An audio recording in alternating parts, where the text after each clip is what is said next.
bantuan dari pusat, boleh tidak dikatakan yang jadi sini hanya baru mencukupi untuk sembako, untuk makan. Ini yang terjadi di lapangan Bapak Ibu sekalian.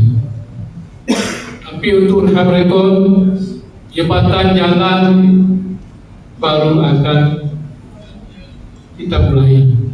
Perkara di pedalaman masih gunakan rakit, masih gunakan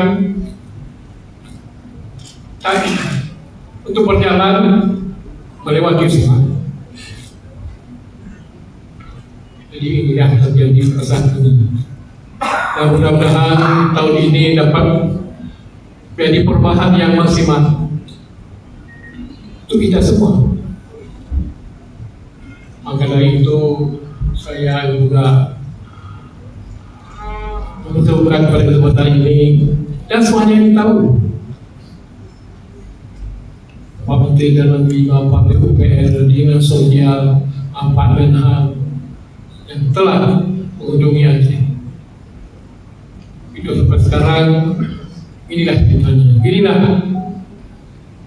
keadaannya.